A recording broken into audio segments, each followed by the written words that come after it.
Hello and welcome to Attention Span Labs. I'm your host, Michael A. DiBaggio. I'm not going to talk to you about minis today or about wargaming or RPGs or anything like that. Instead, I want to have a short chat about a bit of failed magic that I saw on TV.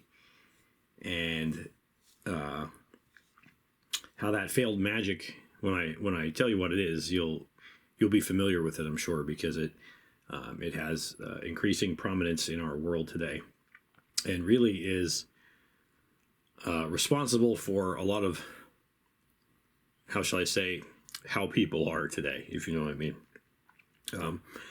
But for my usual audience, I thought I may entice you into listening anyway by showing you some minis. So just real quickly, these are a couple of the, so I showed you the ones that, there's the weed from Crooked Dice. Here's the other ones I got that I didn't show you because they don't have a heart, well, they don't have a full card theme anyway.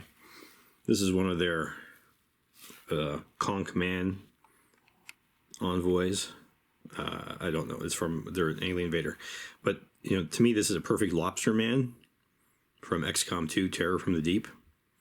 And I wanted to get one just to see how they work, because I would have them augment my Sahardween armies, but or also for the XCOM type game, the Encounter Force game that one day I will finish and play. But yeah, looks like awesome Lobster Man. And then I got these two. These are from the Defenders of the Earth line. This is, of course, Prince Baron from Flash Gordon, the original Flash Gordon. And, you know, the comic book Flash Gordon, the pulp Flash Gordon, and Flash Gordon himself. I'll have to have these painted up.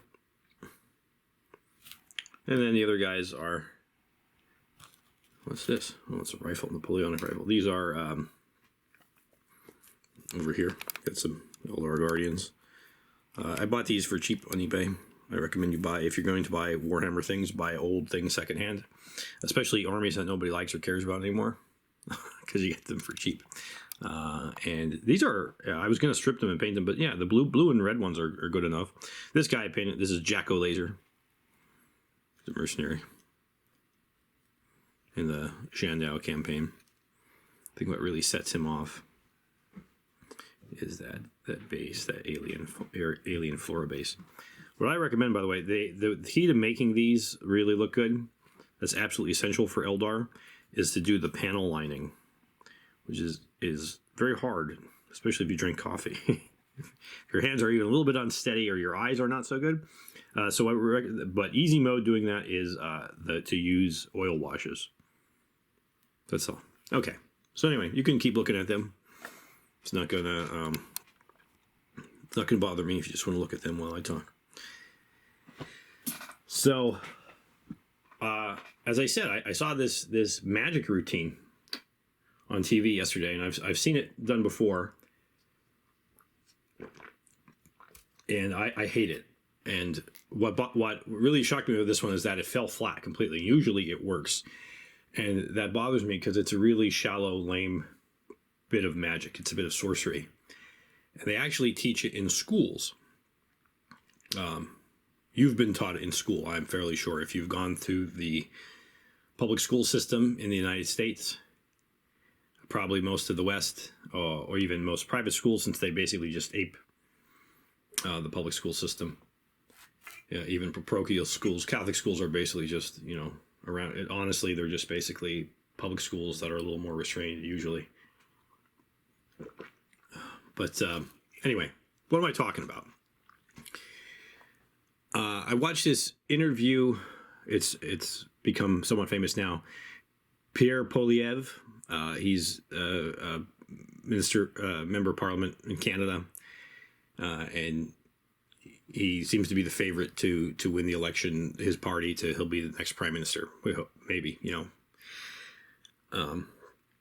And he was being interviewed by some guy by I assume the CB, the Canadian Broadcasting Corporation, some reporter there. It's the famous interview where he's munching an apple through the whole thing. He's very casual about it, and he kind of shreds this reporter. So the the reporter, if you know what I'm talking about, bear with me for a minute. So I'll explain to people who haven't seen it. But the reporter asks him, starts by asking a loaded question. So a loaded question is one that has certain assumes certain premises that are actually in dispute. And he basically says, "Oh, you've been running this campaign as a populist," and obviously the reporter thinks populist is a dirty term, and it's like, and he starts making this rambling question. Reporters are not nowadays, at least. I don't know how they were in the past, but they're not very smart people. They're not,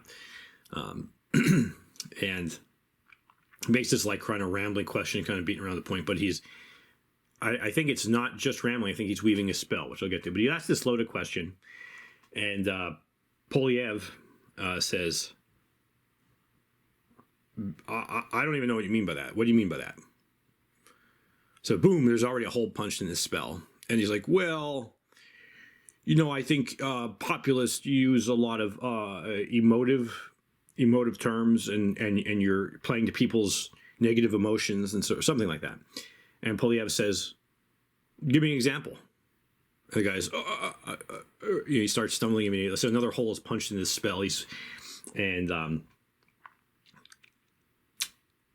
He basically can't come up with an example, but he reaches for what he thinks is this crusher, this talismanic invocation that can reassert his magical dominance over this conversation, and he compares him to Donald Trump, which in the minds of some people means everything, in the minds of most other people doesn't mean that much. Polyev just says, in what way? In what way am I like Donald Trump? And the guy is, boom, another big hole is blown in his incantation. And the guy stumbles through it, and he's eating an apple the whole time, and it's fun, and it's made the rounds, and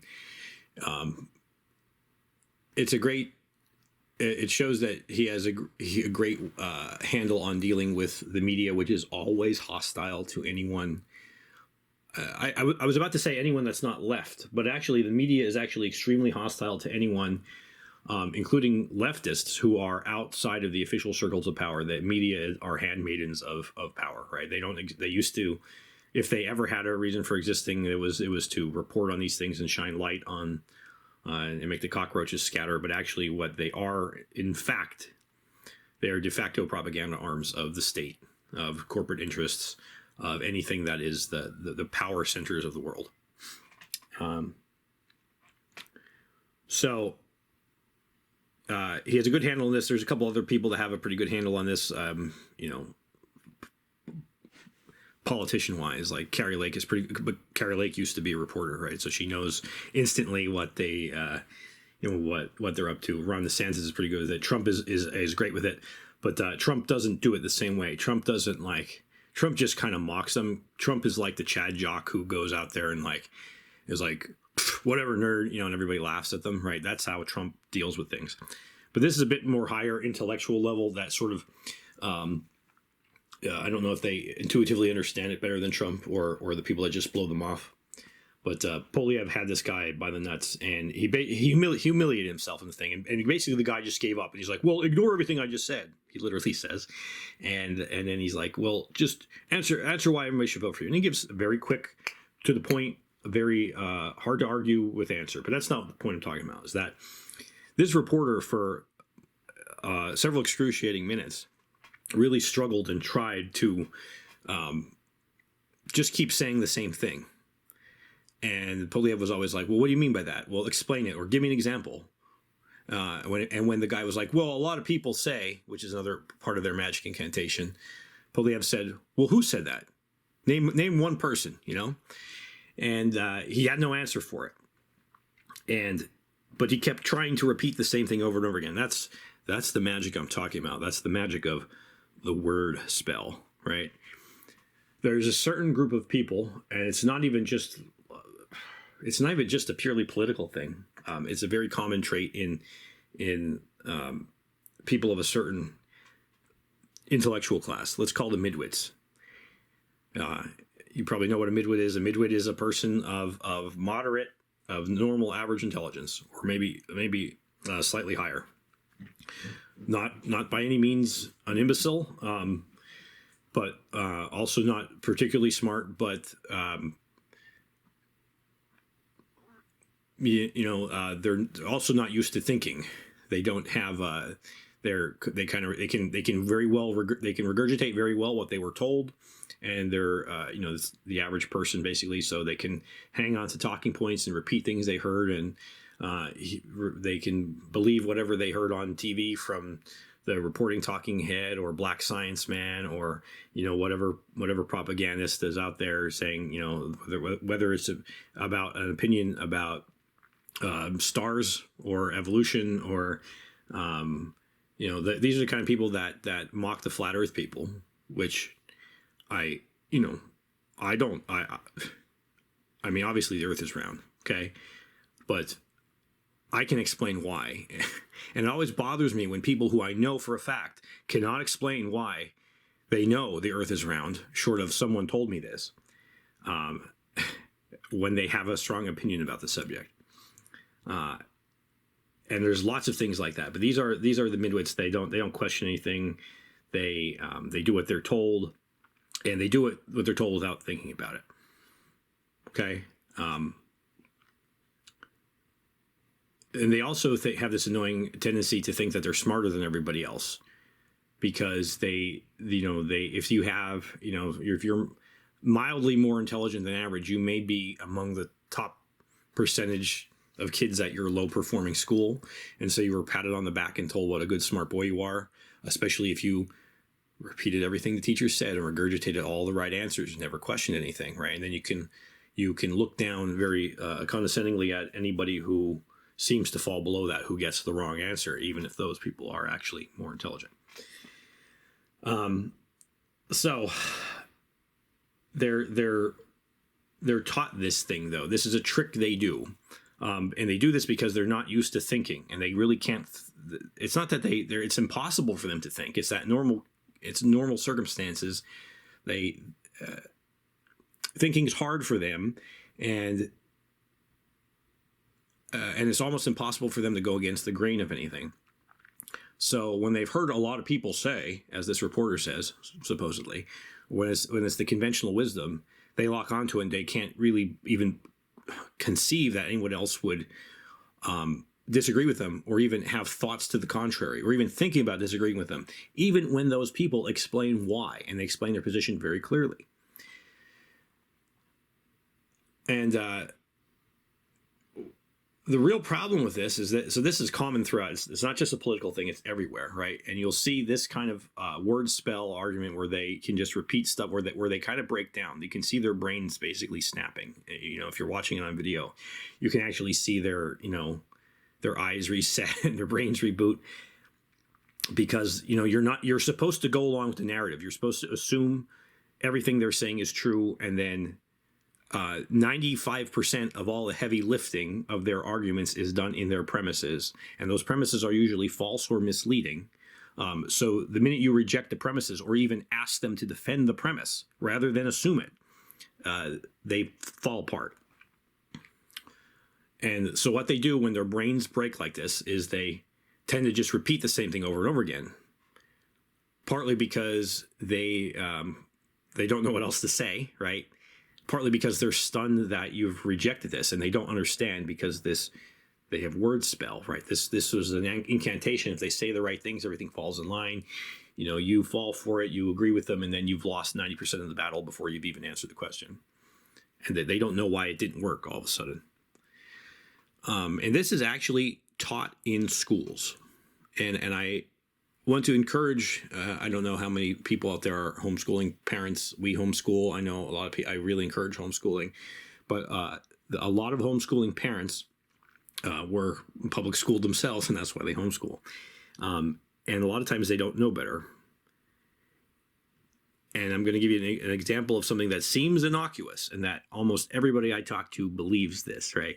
But it's wrong, and it encourages that kind of word spell magical thinking, right? That is not, it's not magical thinking. It's magical non-thinking, right? When you are in school and you're asked to write, usually for English, often for history, things like sociology, economics, social science, stuff like that, right? A lot of times you're given what's called an essay test. So these open-ended questions with it's not like a multiple choice or fill in the blank or anything like that. It's not a math thing where there's one right answer, where they basically pose a question to you, and you're supposed to answer it